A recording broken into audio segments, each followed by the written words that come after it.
নমস্কার, স্বাগত 24 ঘন্টা। আমি পূজা রয়েছি আপনাদের সঙ্গে। ই পেমেন্ট নিয়ে সচেতনতা বাড়াতে এবার ছাত্রছাত্রীদের নামতে হবে রাস্তায়। বাজারে দোকানে ঘুরে সকলকে জানাতে হবে নগদ ছাড়াও কিভাবে টাকা লেনদেন করা যায়। অন্তত এমনটাই চায় ইউনিভার্সিটি গ্রান্টস কমিশন। সমস্ত বিশ্ববিদ্যালয় এবং কলেজে এই নির্দেশই পাঠালো ইউজিসি।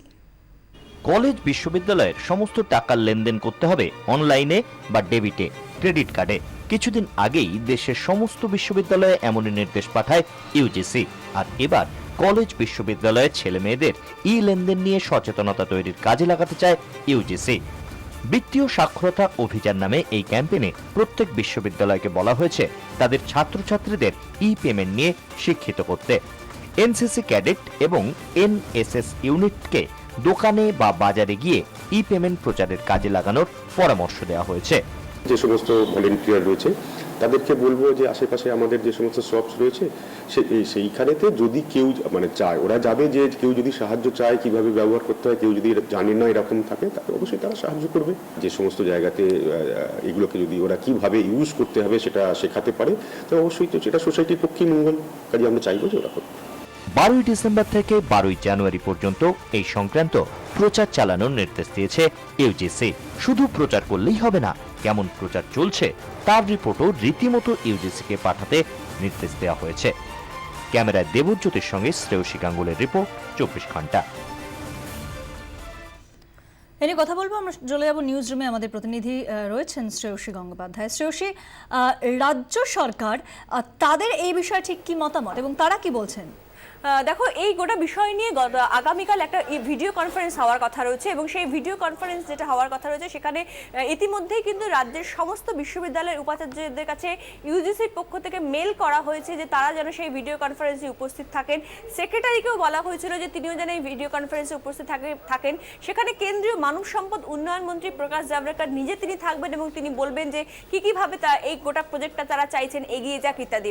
কিন্তু কিছুক্ষণ আগেই যেটা সরকারের তরফে যে সিদ্ধান্ত নেওয়া হয়েছে, কার্যত এই বিষয়টাকে নিয়ে কিন্তু কেন্দ্র রাজ্যে একটা সংঘাতের জায়গা তৈরি হলো, যেখানে সরকার সিদ্ধান্ত নিয়েছে যে আগামীকালের যে এই প্রোগ্রাম, সেই প্রোগ্রামে রাজ্য সরকারের তরফে কেউ উপস্থিত থাকবেন না। অর্থাৎ কার্যত সেক্ষেত্রে সচিব বা বিশ্ববিদ্যালয়ের উপাচার্যদের বারণ করা হচ্ছে তারা যেন এই অনুষ্ঠানে কোনোভাবেই উপস্থিত না থাকেন, এই ভিডিও কনফারেন্সে উপস্থিত না থাকেন। কারণ গোটা বিষয়টা যেহেতু ই পেমেন্ট এবং সেই ই পেমেন্ট সংক্রান্ত বিষয়টা যেহেতু ডিমনিটাইজেশনের সঙ্গেই যুক্ত, ফলে সেই দিকটা মাথায় রেখে কিন্তু এরকমই সিদ্ধান্ত নেওয়া হয়েছে সরকারের তরফে।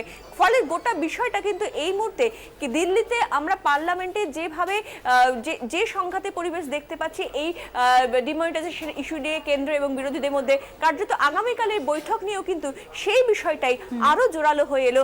রাজ্য সরকার যেখানে সিদ্ধান্ত নিল তারা কোনোভাবেই কেন্দ্রের এই ধরনের প্রজেক্ট যেটার সঙ্গে ডিমনিটাইজেশনের যোগ আছে সেখানে তারা যোগ দেবে না। রাজ্যকে ইতিমধ্যে কেন্দ্রকে জানিয়েছে বিষয়টি যে তারা যোগ দেবে না আগামীকালের যে কনফারেন্স রয়েছে, ভিডিও কনফারেন্স। এখনো পর্যন্ত কিন্তু অফিসিয়ালি রাজ্যর তরফে কেন্দ্রকে কিছুই জানানো হয়নি। তবে যেটা স্থির হয়েছে, শিক্ষামন্ত্রী তিনি নিজে জানিয়েছেন যে তিনি কোনোভাবেই তিনি চাইছেন না কোনোভাবেই এই গোটা প্রসেসটার মধ্যে তাঁর দপ্তরের কেউই যুক্ত হোক। ফলে সেই জায়গা থেকে দাঁড়িয়ে কিন্তু তারা নিজেরা সিদ্ধান্ত নিয়েছেন। এখনো পর্যন্ত তারা যে যোগ দিচ্ছেন না সেই সংক্রান্ত অফিসিয়ালি কিন্তু কেন্দ্রকে এখনো পর্যন্ত কিছু জানানো হয়নি। শ্রেয়সী, ধন্যবাদ। শ্রেয়সী গঙ্গোপাধ্যায় আমাদের প্রতিনিধি আমাদের সঙ্গে ছিলেন সরাসরি নিউজ রুম থেকে। অর্থাৎ আগামীকাল যে ভিডিও কনফারেন্স হওয়ার কথা ছিল, ইউজিসি বিশ্ববিদ্যালয়গুলোকে বলেছিলেন যে ছাত্রছাত্রীদের তাদেরকে রাস্তায় নামাতে হবে এবং কিভাবে এই ক্যাশলেস ট্রানজাকশন হয় সেটা শেখাতে হবে সাধারণ নাগরিককে। সেই বিষয়টিতে রাজ্য সরকারের যে শিক্ষা দপ্তর তারা যোগ দেবেন না, কারণ এই বিষয়টির সঙ্গে ডিমনিটাইজেশন যে সেটা যুক্ত রয়েছে এবং সেই কারণে এই ধরনের সিদ্ধান্ত। চোখ রাখবো অন্য খবরে। বঙ্গোপসাগরে গভীর নিম্নচাপের জেরে আন্দামানে ব্যাপক ঝড় বৃষ্টি। হাভলক দ্বীপে আটকে 32 জন বাঙালি সহ প্রায় 1400 পর্যটক। তাদের উদ্ধারে নৌবাহিনীর সাহায্য চায় প্রশাসন। সেই ডাকে সাড়া দিয়ে ত্রাণ সামগ্রী নিয়ে আন্দামানে রওনা দেয় নৌবাহিনীর অত্যাধুনিক জাহাজ বিত্রা, বাঙ্গারাম, কুম্ভীর এবং LCU 38। তবে খারাপ আবহাওয়ার জন্য পৌঁছতে পারেনি নৌবাহিনীর জাহাজগুলি। পোর্ট ব্লেয়ারের বাইরে আটকে রয়েছে বেশ কয়েকটি জাহাজ। ছোট ছোট বোটে ওষুধ ও খাবার দেওয়ার চেষ্টা চলছে।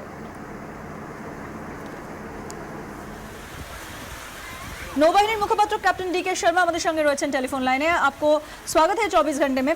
आपसे ये जानना चाहेंगे कि अभी तक जो जहाज है जो रवाना हो गया है कहां तक पहुंचे?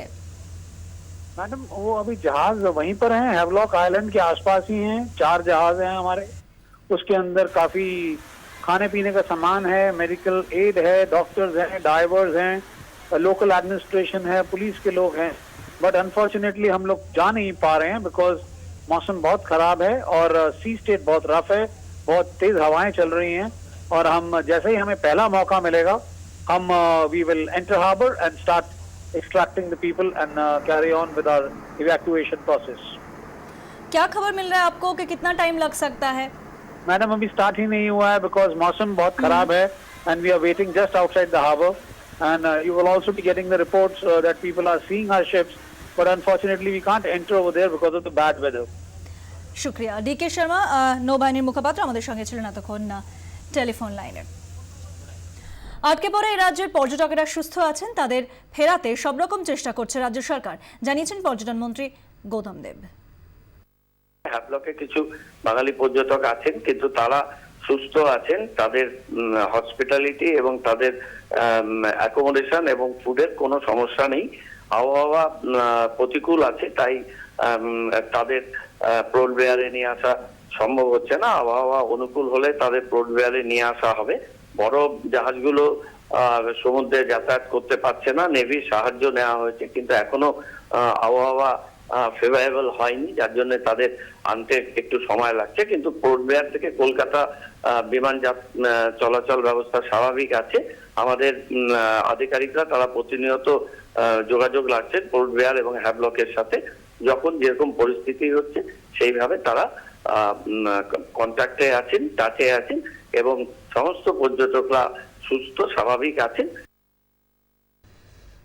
এই মুহূর্তে আমরা যোগাযোগ করতে পেরেছি মিহির জানার সঙ্গে, যিনি আন্দামানে আটকে পড়েছেন খারাপ আবহাওয়ার জন্য।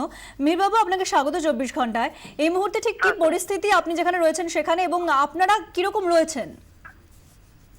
দেখুন, আমরা এই মুহূর্তে একটা নিরাপদ স্থানে পৌঁছে গেছি।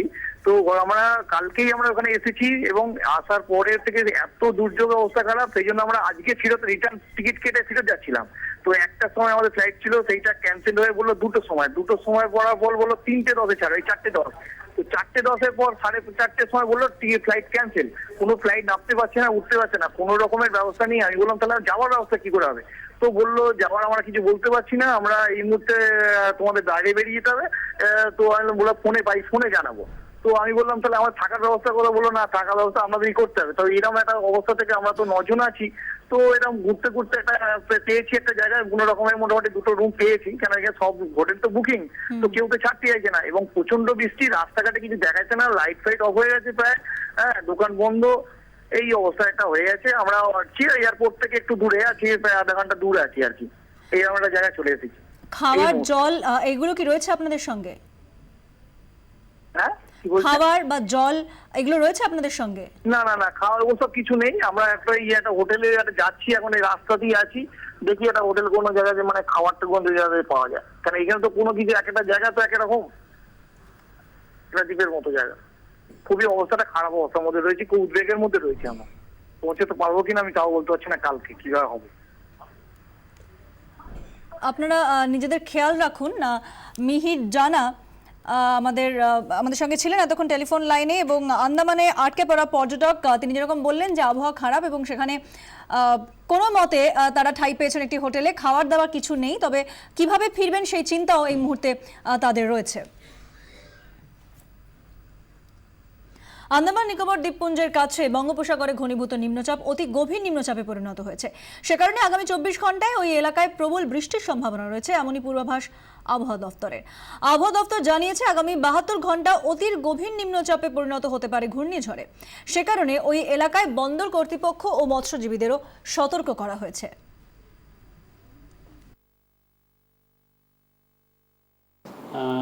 আগামী দুদিনে পশ্চিমবঙ্গের সমস্ত জেলায় আবহাওয়া শুষ্ক থাকবে, প্রধানত পরিষ্কার আকাশ এবং আবহাওয়া শুষ্ক থাকবে। তাপমাত্রা তেমন পরিবর্তন হবে না, স্বাভাবিকই থাকবে।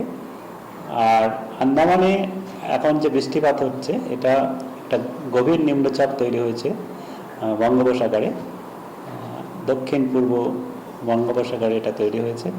এটা আগামী 24 ঘন্টায় গভীর নিম্নচাপ থেকে অতি গভীর নিম্নচাপে পরিণত হওয়ার সম্ভাবনা আছে এবং তারপরে বঙ্গোপসাগরে ঘনীভূত অতি গভীর নিম্নচাপের প্রভাব এখনই পড়ছে না এ রাজ্যে। আগামী 48 ঘন্টায় শুকনো থাকবে রাজ্যের আবহাওয়া। তাপমাত্রা বাড়তে পারে 1 ডিগ্রি, পূর্বাভাস আবহাওয়া দফতরের। আগামী দুদিনে যেমন স্বাভাবিক তাপমাত্রায় থাকবে, যেমন চলছে এরকমই থাকবে, কোনো তেমন হেরফের হবে না। বঙ্গোপসাগরে যেহেতু এই গভীর নিম্নচাপটা আছে, তার জন্যে তাপমাত্রা হয়তো 2-3 দিন পরে 1 ডিগ্রি হয়তো একটু বাড়তেও পারে, স্বাভাবিকের আশেপাশেই তাপমাত্রা থাকবে।